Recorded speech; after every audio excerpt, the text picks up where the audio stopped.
Hello everybody, time for the very last mail day here on this channel. I'm going to show you the last 6 cards that I needed for my collection. The cards that can allow me to say that I have got 100% of old school 93-94 Magic card pool. Of course with some reprints, there are some Italian Legends, Italian in the Dark, some Collector's Edition, but nevertheless I have got full antiquities. I have got Arabian Nights, even the most expensive cards now, so I can safely say that I reached the end of my collecting journey, and this is something I never thought I would have. If you look at the older videos that I've got, you will definitely see that I said to myself, now I'm going to stop, so it is time to stop. This is where I draw the line. For example, I'm not going to get Shahrazad, I'm not going to get Tabernacle, but here I am, and I don't need any copies of these cards, I don't need anything extra. So yeah, let's probably start with the most epic cards, with the most, wow, desirable cards for many people. And well, I probably shouldn't do it like that, because I risk damaging the package and the cards as well. They're just stuck here. But yeah, okay, it's working fine.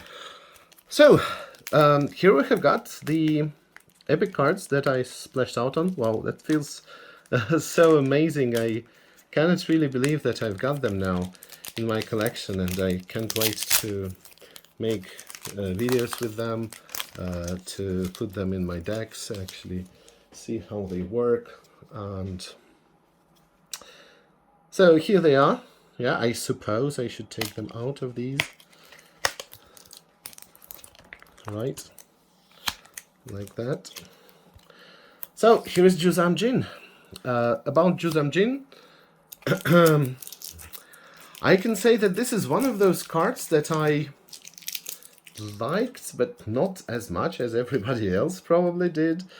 I understand its appeal, I understand its power, I understand that the art is absolutely epic when I look at it, and I actually spoke to some people about it. I feel that it's one of the cards that conveys the power, the unwieldy power, something that cannot be tamed, yes, but still has a lot of appeal just because of how, you know, omnipotent it is. This Jin with this tiny man looking like Aladdin, I guess, maybe who summoned him. I'm not sure how this is supposed to be working, but Juzam Jin, well, does not require any kind of introduction. It is probably the most iconic creature of 93-94. One of those, at least. So this is a neat copy.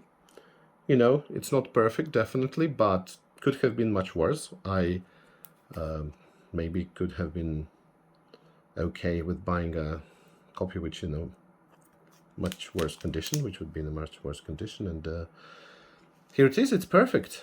It's perfect. Really looking forward to using it.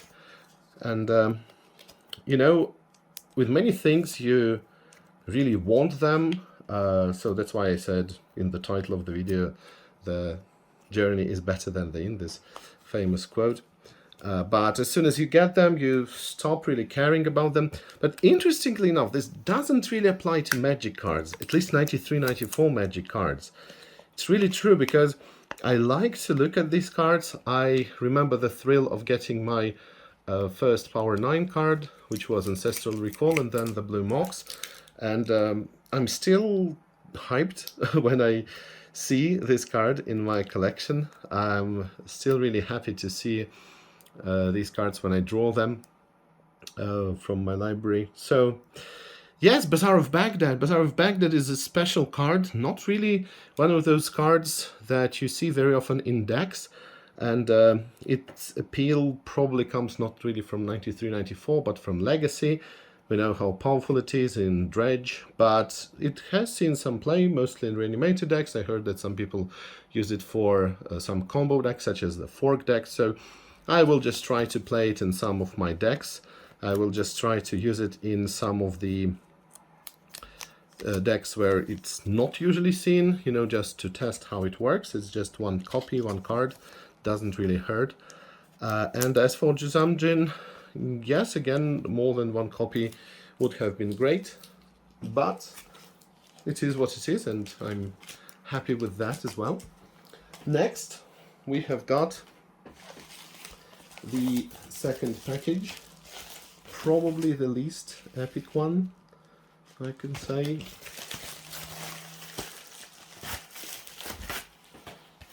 These are a couple of Arabian Nights and Antiquities green cards, and I'm talking about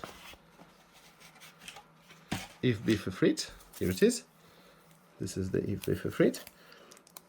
And also there is Power Leech. So, a couple of words about If Bifefrit. If Bifefrit is, as many people say, really underrated. A lot of people believe that If Bifefrit is one of those cards that is certainly something that deserves more credit. And whoa, where is the Power Leech, my friends? What's happening? I'm actually quite surprised. Wait, there should be something else. Shouldn't there be anything else? That is weird, to say the least. You know, some kind of a curse with Power Leech, because I actually do have a copy of Power Leech, but I can't find it. And well, here it is. Yeah, here's the Power Leech. So yes, the problem with Power Leech is that I actually do have a copy. I don't know if you have got any stories like that. Comment down there below and let me know, because I'm sure I'm not the only person. So sometimes it just happens that you have some cards, and as soon as you get them from mail, you put them into your binder. And if you actually look at my past videos, you will see that I have this card, but I have no idea where it is. I actually looked at some of my older collection videos, and I saw that there is no Power Leech, so I have the mail day video. And the problem with cards is that they are, well, really flat. They are, you know, almost of zero thickness, if you wish, so it's very easy to get it under the cupboard or something, and for a very long time you will have no idea where this card is. And another problem is that you can sometimes put it into your binder and it will get stuck between the two cards, and you will have no idea which cards it is stuck between.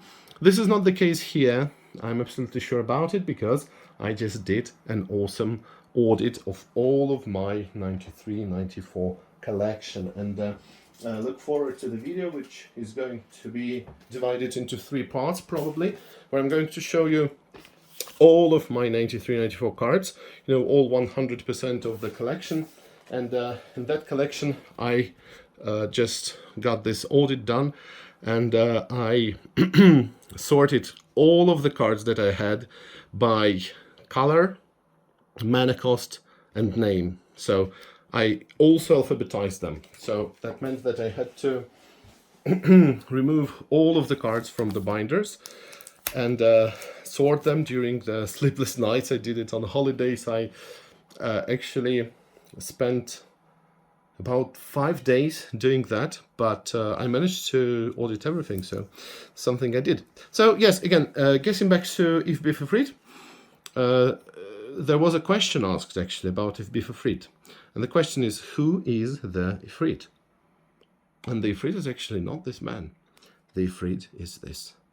And this was confirmed by Jasper Murphers himself. So actually this is the Ifrit. This is just like the question with Arnhem Jinn.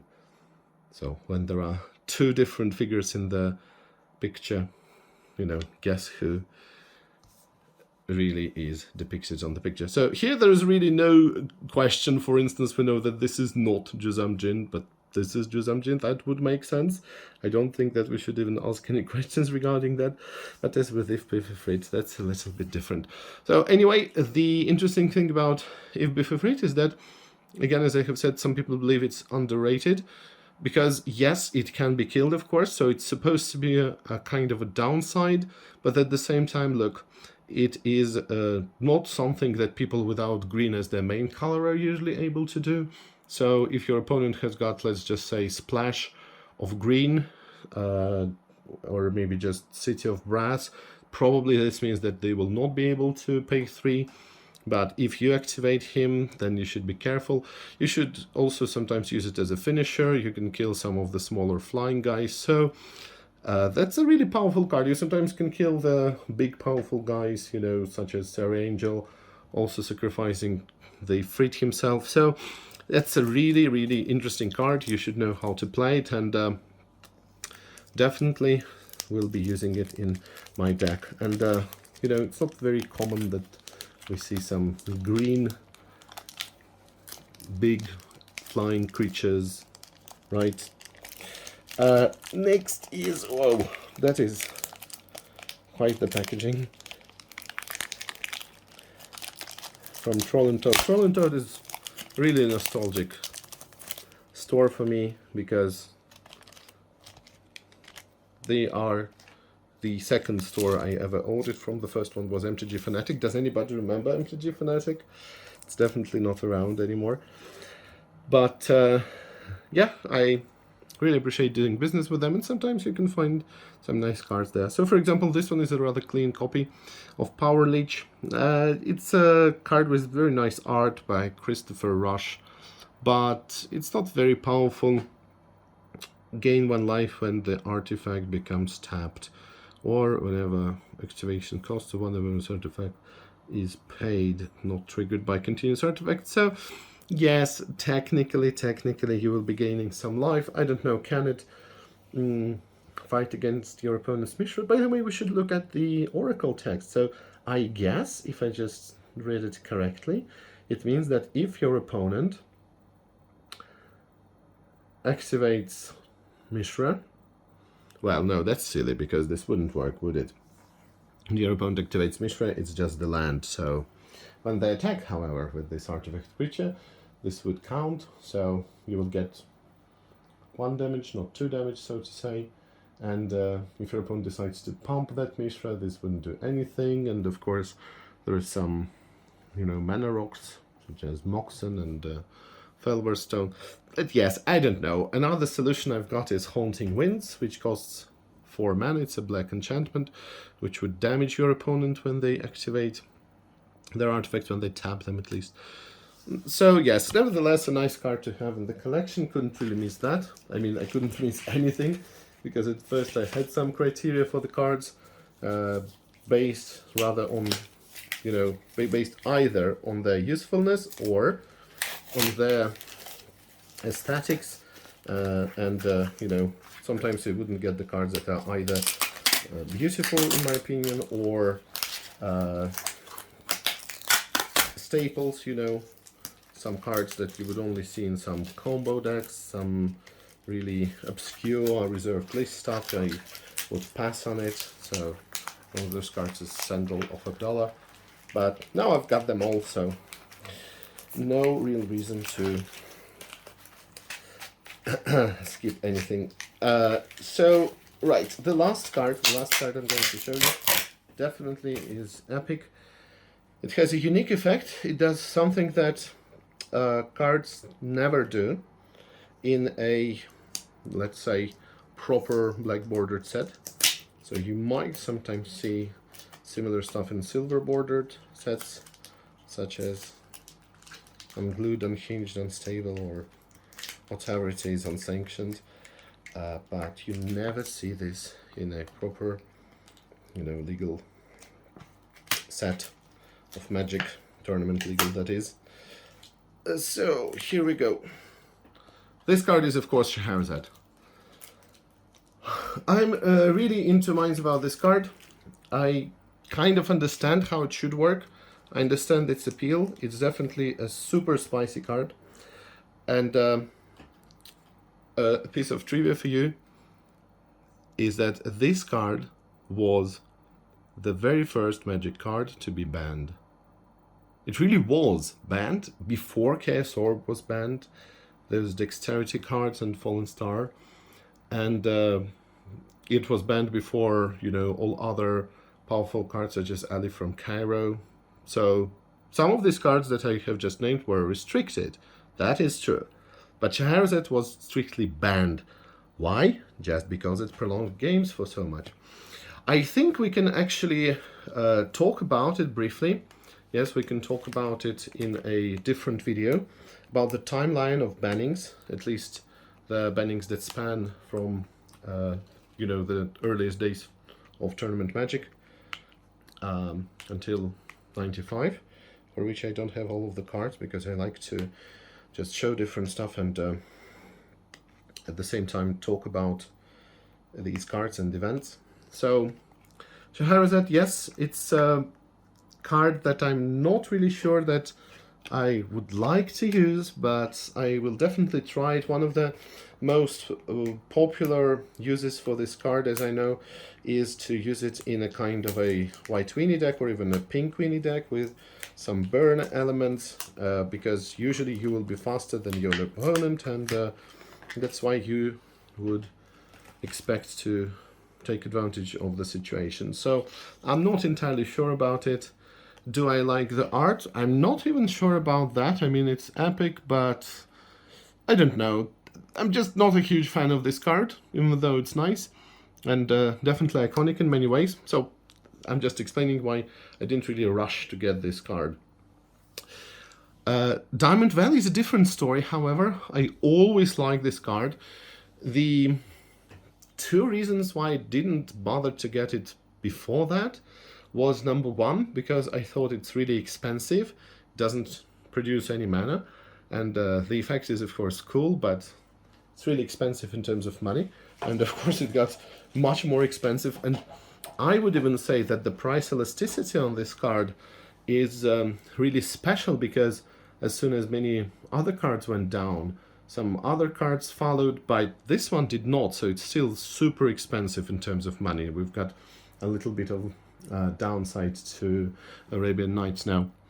So absolutely epic. I saw this card in action many times.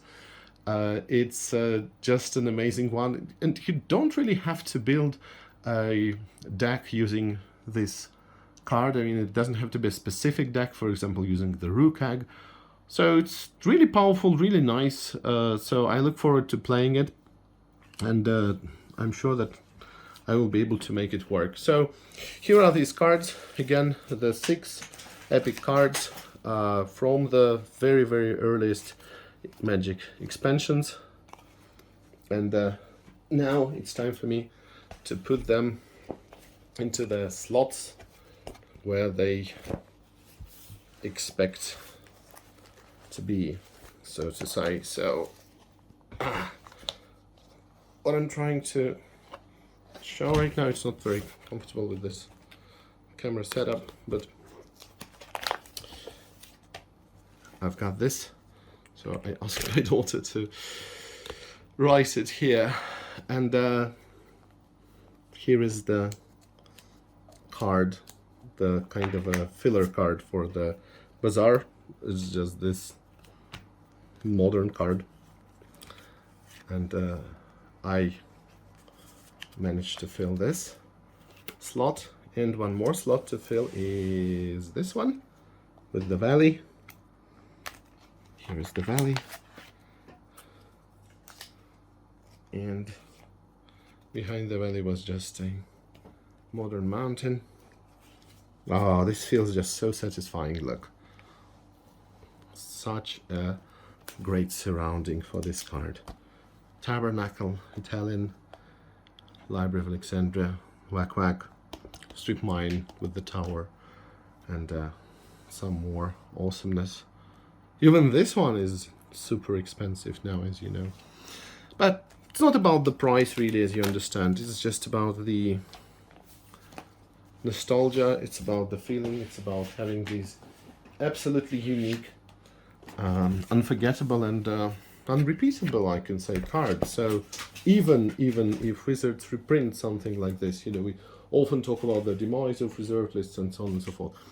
But even if they do reprint it, it will still not be exactly the same. It's impossible to replicate this card stock. It's impossible to do that. I'm not doing any kind of gatekeeping here, so I don't know. I don't even mind it when people enjoy their proxies. I personally never do. So I always had this mindset, you know. I never liked proxies. I tried it a couple of times with it. I was super poor when I was just a student, and I couldn't even afford, I don't know, paying lands. I could only afford bulk commons basically, and you know, I would buy a couple of boosters maybe every month, and that's all. I didn't even buy boosters, to be honest with you, very often, because I thought that boosters were kind of gambling, so I would just buy some pre-constructed decks, and more often than not, my experience was terrible. I bought a Rebels deck, however. I was really lucky to get my very first pre-constructed deck, which was just one of the decks that could be played, right? Unlike many other decks, where you just have some weird combo that doesn't work at all, and it's a kind of a showcase for the set, but it definitely doesn't work at all. So, yes. Anyway, what I wanted to emphasize is that we often talk about magic and the intrinsic value that cards have. And the question is, what happens, just hypothetically, if magic is gone one day? So, let's imagine that magic is dead, as we say. But again, what is magic is dead? What would that mean? That there are no sanctioned tournaments? Do we really care about them? No. If we play old school, it means that we probably don't really care that much about the modern cards. Well, there are of course some people who enjoy vintage as well, and also modern formats, but who will still be able to play old school. You know, the best old school events are definitely self-organized, and the community manages itself very well. But again, let's imagine that we have got a complete vacuum and nobody plays magic. Yes, would I be happy to have these cards? That's the most important question, and the answer is yes. The answer is yes, because we often talk to ourselves about these purchases being kinds of investment, and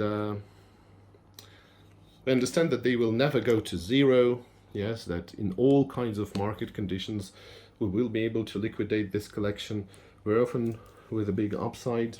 Not necessarily though, but still. So here it is. Here it is. You know, feels really amazing. Feels really satisfying to have all of these cards. And as I said, yes, the journey is better than the inn, but at the same time, the inn itself is a great place to be. So that's all. Stay tuned for all of the videos with the new cards. I have got a lot of things that I wanted to share with you. We are going to have regular weekly videos, at least weekly. And I know I promised this many times, but now that I have finally got all of the cards, I have a huge backlog of ideas that I wanted to demonstrate, but I needed all of the cards for that, you know, to be able to talk about some great historic perspectives of magic design and many other things. So thank you for watching, thank you for listening to this rather long video, but I'm just really happy to have this, you know, 100% of old school magic 93-94 cards. Stay tuned. Bye.